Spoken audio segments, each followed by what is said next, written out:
little bit about the CRTC and this decision that it's made about payphones. Bell wanted to raise the cost of making a call at a payphone. It would be $1 if you were going to pay cash. If you wanted to use a credit card or any kind of plastic, it would be $2 to make a phone call. But the CRTC said, absolutely not, you can't do that. And the chairman actually said he just thinks that it wouldn't make enough of a difference, that they are phasing them out, and a price increase wouldn't make any difference. I think what Bell should do is simply turn that whole service off. Everybody that wants one can have a cell phone now. That's if it's not true, Kevin. He is a shareholder. That's not true. No, not everyone can afford a cell phone. And 25% of Canadians still don't have one, whether they can afford it or maybe they just don't want it. So you're suggesting that people can afford a $2 landline call? That's ridiculous.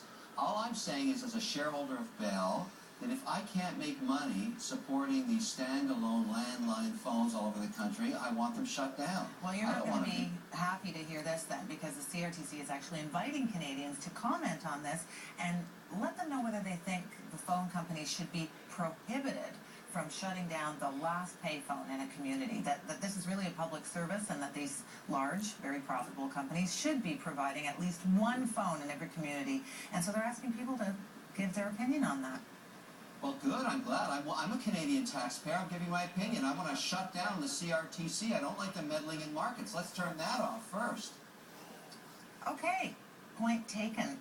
But I do think you have to recognize that not everybody does have a cell phone, and that payphones still, yes, maybe the price is wrong, but they're needed.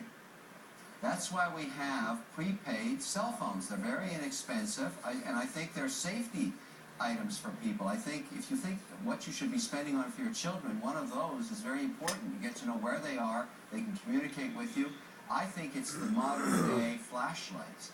All right, let's talk about this report from the Conference Board of Canada. It is saying that Canadian companies are ignoring some of the most innovative strategies for success. The board has launched this 5-year initiative. It's called the Centre for Business Innovation, and it has just released the second in what's going to be a series of reports aiming at sharing some of their research and insight on innovation. So this report is saying that a lot of Canadian companies are hesitant to expand internationally, and that's just not smart, because a global strategy generates 10 to 30% more revenue.